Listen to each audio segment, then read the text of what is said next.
తెలుగు అరుణతార సీతారాం యేచూరి దివికెగసిపోయారు. పుట్టుకతో తెలుగువాడు, పెరిగింది చెన్నైలో, చదువుకుంది హైదరాబాద్లో, రాజకీయ ప్రస్థానం మొదలుపెట్టింది ఢిల్లీలో. దేశ రాజకీయాల్లోనే కాదు, కమ్యూనిస్టు పార్టీకి నాయకత్వం వహించింది బెంగాల్ నుంచి. సింపుల్గా ఆయన ఇండియన్, పేరులోనే సీతారాముడుంది. ఇక బ్రాహ్మణుడు అయినా కూడా దేవుడికి దూరంగా ఉన్నారాయన. కానీ మతాన్ని ఆయన ఎప్పుడూ కూడా కాదనలేదు. మత విశ్వాసం గురించి ఆయన గొప్పగా చెప్పారు. మతం అనేది పరమాత్మ లాంటిది, దానిని ఎంచుకునేది ఆత్మ, అంటే మన హృదయం. అది హిందువైనా, ముస్లిం అయినా, క్రిస్టియన్ అయినా సరే, ఎవరి విశ్వాసం వారిది. కానీ ఆ విశ్వాసమే రాజకీయాలను శాసించొద్దని చెప్పారు సీతారాం. మాటలో స్పష్టత, కోపం లేకుండా, తప్పు మాట్లాడకుండా, నొప్పించకుండా భారత ప్రజల కోసం అనుక్షణం పోరాడిన నేత. చివరకు తాను చనిపోయినా ప్రజలకే ఉపయోగపడాలని గొప్పగా ఆకాంక్షించారు యేచూరి. తన పార్థివ దేహాన్ని పరిశోధనల కోసం ఎయిమ్స్కి ఇచ్చారు. అంతలా గొప్పగా ఆలోచించిన నాయకుడు. ఆగస్టు 12, 1952లో చెన్నైలో పుట్టారు సీతారాం యేచూరి. ఆయన తల్లిదండ్రులు కాకినాడ నుంచి చెన్నై వెళ్లి సెటిల్ అయ్యారు. తండ్రి సర్వేసర్ సోమయాజులు, ఆర్టీసీలో ఇంజనీర్. తల్లి కల్పకం యేచూరి ప్రభుత్వ ఉద్యోగిని. అయితే హైదరాబాద్లోని ఆల్ సెయింట్స్ నిజాం కాలేజీలో PUP చదివారు ఆయన. అయితే ఉద్యోగరీత్యా ఆయన తల్లిదండ్రులు ఢిల్లీకి వెళ్లారు. అది ఆయన జీవితాన్ని మలుపు తిప్పింది. అది కూడా ఢిల్లీ యూనివర్సిటీ కాదని జవహర్లాల్ నెహ్రూ యూనివర్సిటీలో MA చేయాలనుకోవటం కూడా మలుపే. JNUలో సీటు రావాలంటే ఆ రోజుల్లో కష్టం. PG చేసేందుకు దేశం నలుమూలల నుంచి వచ్చేవారు. అయితే అడ్మిషన్ కోసం ఇంటర్వ్యూ చాలా కఠినంగా ఉండేది. సీతారాం యేచూరిని ఓ సీనియర్ ప్రొఫెసర్ ఇంటర్వ్యూ చేశారు. దేశ ఎకానమీ గురించి అడుగుతూ ఉండగా సమాధానమిస్తున్న సీతారాం యేచూరిని బాగా పరిశీలించి, నువ్వు సిగరెట్ తాగుతావా అన్నారట. అవును సార్ అన్నాడు యేచూరి. సరే నీ దగ్గర ఉంటే ఒకటి ఇవ్వమన్నారట. సీతారాం యేచూరి ఇవ్వగానే ఆ సిగరెట్ తాగుతూనే ఇంటర్వ్యూ చేశారట. మామూలుగా 10 నిమిషాల్లో అయిపోయే ఇంటర్వ్యూని దాదాపుగా గంట సేపు చేసి యు ఆర్ సెలెక్టెడ్ అన్నారట. అలా JNUలో ఎంట్రీ సాగింది. అదే ఆయన జీవితాన్ని మలిపింది కూడా.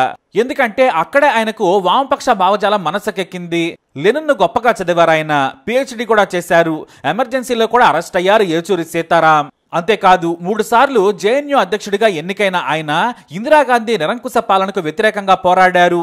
1977 ఎన్నికల్లో ఓడిన ఇందిరాగాంధీ JNU ఛాన్సలర్గా కొనసాగుతూ ఉండడంపై ఆయన ఉద్యమమే చేశారు. పదవి నుంచి తప్పుకోవాలని ఇందిరను కోరినా కూడా ఆమె లెక్క చేయలేదు. దీంతో యూనివర్సిటీ VC BG నాగ్ చౌదరిని లోనికి రానివ్వలేదు విద్యార్థులు. అలా చేయడంతో యూనివర్సిటీనే మూసేయాలని ఆదేశించారు ఇందిర. VC కూడా ఆదేశాలు జారీ చేయడంతో విద్యార్థులు ఉద్యమాన్ని మరింత ఉధృతం చేశారు. స్టూడెంట్స్ కు మద్దతుగా ఫ్యాకల్టీ కూడా సపోర్ట్ చేయడంతో 24 గంటలు లైబ్రరీ తెరిచే ఉంచేవారు. క్లాసులు జరిగేవి. 40 రోజుల పాటు బాగానే ఉద్యమం సాగింది. కానీ నిధులు ఆగిపోవడంతో హాస్టల్లో వంటలు చేయలేమని చేతులెత్తేశారు అధికారులు. ఇక రోడ్ల మీదకు వచ్చి విరాళాలు సేకరించారు. తమ పోరాటాన్ని లెక్క చేయడం లేదని ఇందిరాగాంధీ ఇంటి ముందే ధర్నా చేశారు. ఇందిర ఇంట్లో నుంచి ఎవరిని కూడా బయటకు రానివ్వలేదు. లోనికి కూడా వెళ్ళనివ్వలేదు. చేసేది లేక ఇందిర కూడా చర్చల కోసం వారిని ఇంటికి పిలిచింది. మీరు తప్పుకోవాలి అని ఇందిర పక్కనే నిలబడి స్టూడెంట్ యూనియన్ తీర్మాన పాఠాన్ని చదివి వినిపించారు. ఇందిర కూడా నవ్వుతూనే మీ కోరిక మేరకే రాజీనామా చేస్తున్నాను, మీరు మాత్రం బాగా చదువుకోండి అని ఆశీర్వదించారు. అలా సీతారాం యేచూరి జాతీయ రాజకీయాల్లో ఆ ఘటనతో ఒక్కసారిగా వెలిగిపోయారు. ఇక సీతారాం యేచూరి బహుభాషా కోవిదుడు. అమ్మా నాన్నల వల్ల తెలుగు నేర్చుకున్నారు. తమిళనాడులో పుట్టి ఆయనకు తమిళం బాగా వచ్చింది. హైదరాబాద్లో చదువుకోవటం వల్ల ఉర్దూ కూడా నేర్చుకున్నారు యేచూరి. ఇక ఢిల్లీ వెళ్ళాక హిందీపై మంచి పట్టు సాధించారు. ఇంగ్లీష్ అయితే ఆయనకు సహజంగానే వచ్చేసింది. కమ్యూనిస్ట్ రాజకీయాల వల్ల బెంగాలీ అనర్గళంగా వచ్చు. పైగా బెంగాలీ సాహిత్యాన్ని కూడా ఆయన అవపోసన పట్టారు. బహుభాషా కోవిదుడని చెప్పొచ్చు. అయితే కమ్యూనిస్ట్ రాజకీయాల్లో ఆయన ఎంట్రీ వేగంగానే జరిగింది. JNU స్టూడెంట్ లీడర్లు కమ్యూనిస్టులే గెలవడం ఆ రోజుల్లో సహజం. కానీ ఎప్పుడూ కేరళ లేదా బెంగాల్ నుంచి వచ్చిన వారే గెలిచేవారు. కానీ మన తెలుగు వ్యక్తి తమిళనాడులో పుట్టిన యేచూరి గెలిచి రికార్డు సృష్టించారు. ఎక్కడికి వెళ్ళినా ప్రజల భాషను మాట్లాడటం ఆయనకు బాగా అలవాటు. 1974 నుంచి విద్యార్థి నాయకుడిగా ఆయన తన జీవితాన్ని మొదలుపెట్టారు. లెనిన్, స్టాలిన్తో పాటు రష్యా లిటరేచర్ సీతారాం యేచూరి ఆలోచనలను మార్చేశాయి. అదే భావజాలంతో కమ్యూనిస్టు పార్టీనే పోరాటాల పార్టీగా పాల్గొని ప్రజల కోసం అహర్నిశలు కష్టపడ్డారు. సీతారాం యేచూరి కమ్యూనిస్టు రాజకీయాలకు కేంద్రంగా ఉన్న బెంగాల్కు మకాం మార్చారు. అప్పటికే PhD పూర్తి చేశారు ఆయన. ఇక 32 ఏళ్లకే సెంట్రల్ కమిటీలో చోటు దక్కించుకున్నారు. ఇటు ఉమ్మడి ఏపీలో కూడా CPM సభలకు హాజరవుతూ యువ నాయకుడిగా ఆయన పేరు తెచ్చుకున్నారు. వైజాగ్లో జరిగిన మొదటి కమ్యూనిస్టు సమావేశానికి ఆయన స్పీచ్ వినేందుకు ఆ రోజుల్లో ఉమ్మడి ఏపీలో రాష్ట్రం నలుమూలల నుంచి వెళ్లారు. ఆయన వాక్చాతుర్యం మాత్రమే కాదు, అందరికీ అర్థమయ్యేలా ప్రభుత్వాలు చేస్తున్న మోసాలను, అవినీతిని ఎండగట్టారు. అందుకే 40 ఏళ్లకే సీతారాం యేచూరి ఏకంగా పాలిట్ బ్యూరోలో సభ్యుడయ్యారు. 3 సార్లు సీతారాం యేచూరి తన మిత్రుడు ప్రకాష్ కారత్ తర్వాత సిపిఎం పార్టీ జాతీయ ప్రధాన కార్యదర్శి అయ్యారు. 2015 నుంచి 3 సార్లు కమ్యూనిస్టు పార్టీకి నాయకత్వం వహించారు. అయితే ఇదే సమయంలో తెలుగు వ్యక్తిగా ఆయన రాష్ట్ర విభజనపై ఓ విపత్కరమైన పరిస్థితిని ఎదుర్కొన్నారు. ప్రత్యేక తెలంగాణ ఉద్యమం పీక్స్ లో ఉన్న సమయంలో మొదటి నుంచి సిపిఎం సమైక్యవాదమే వినిపించింది. కానీ సిపిఐ మాత్రం ప్రత్యేక తెలంగాణకు మద్దతు పలికింది. దీనిపై విమర్శలు కూడా ఎదుర్కొన్నారు ఆయన. కానీ తెలంగాణ ఏర్పాటును తాము అడ్డుకోము, వారి భావోద్వేగాలనే కాదు కోరికలను కూడా గౌరవిస్తామని స్పష్టంగా చెప్పారు యేచూరి. అయితే తెలంగాణపై పార్లమెంట్లో చర్చ జరిగినప్పుడు ఇటు టీఆర్ఎస్, కాంగ్రెస్, బీజేపీలు సిపిఎంను విమర్శించేవి. మిగతా పార్టీల మాదిరిగా కాకుండా యేచూరి స్పష్టంగా తమ స్టాండ్ చెప్పారు. ముందు మీరు ఏకాభిప్రాయానికి రండి, మేము స్పష్టంగా ఉన్నాం. అయితే రాష్ట్రాన్ని విభజించొద్దని చెబుతున్నాం, అలానే అడ్డుకోం. మీరు నిర్ణయం తీసుకోకుండా మా భుజాలపై తుపాకీ పెట్టి కాల్చడానికి ప్రయత్నం చేయొద్దన్నారు. ఇక ప్రత్యేక రాష్ట్రం బిల్లు సమయంలో కూడా పార్టీ అభిప్రాయాన్ని మాత్రమే కాదు, తెలంగాణ, ఏపీ ప్రజలకు న్యాయం చేయాలి, ప్రత్యేక ఆర్థిక సాయం కూడా ప్రకటించాలని కోరారు. ఆ తర్వాత కూడా తెలుగు రాష్ట్రాల్లో కమ్యూనిస్టు పార్టీ సభలకు, సమావేశాలకు హాజరయ్యారు. 2005 నుంచి 2017 వరకు రాజ్యసభలో ఎన్నో గొప్ప స్పీచ్లు ఇచ్చారు యేచూరి. తెలివిగా, పద్ధతిగా, వివరణాత్మకంగా విమర్శలు చేసేవారు. అంతెందుకు, మొట్టమొదటి సంకీర్ణ ప్రభుత్వానికి కామన్ మినిమం ప్రోగ్రాం రాసిన వారిలో యేచూరి ముఖ్యులు. మన్మోహన్ ప్రభుత్వానికి మద్దతు తెలిపిన సమయంలో ఆయన కామన్ మినీ ప్రోగ్రాం నివేదికను తయారు చేశారు. దాని అమలు కోసం ప్రతిరోజు కాంగ్రెస్ వెంట పడ్డారు ఆయన. 2019లో ఇండియా కూటమి ఏర్పాటు వెనుక కీలక వ్యక్తి సీతారాం యేచూరి. రష్యా నేత లియో ట్రోస్కీ కోట్ని ఆయన బలంగా వినిపించారు. విడివిడిగా పోరాడుదాం, ఉమ్మడిగా దాడి చేద్దామని ఇండియా కూటమి పార్టీలకు మోడీపై పోరాటం గురించి చెప్పారు. ఒకప్పుడు ఇందిరకు వ్యతిరేకంగా బలంగా పోరాడిన సీతారాం యేచూరి ఆ తర్వాత ఇందిరాగాంధీ కోడలు సోనియా, మనవడు రాహుల్ కు మంచి మిత్రుడయ్యారని చెప్పొచ్చు.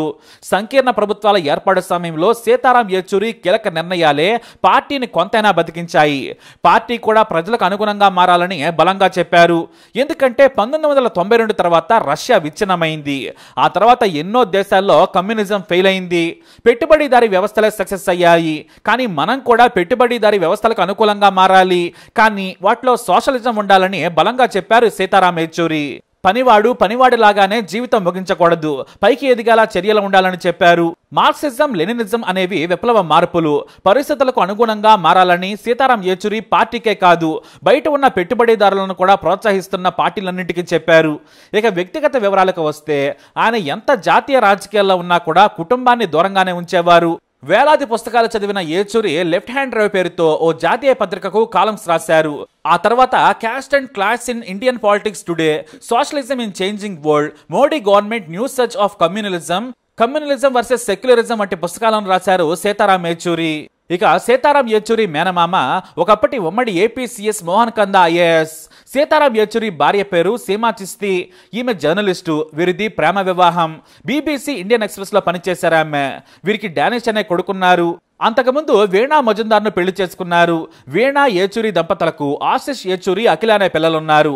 ఆశిష్ యేచూరి కోవిడ్ సమయంలో అనారోగ్యంతో చనిపోయారు. కూతురు అఖిల యూనివర్సిటీ ఆఫ్ ఎడిన్బర్గ్ లో ప్రొఫెసర్ గా ఉన్నారు.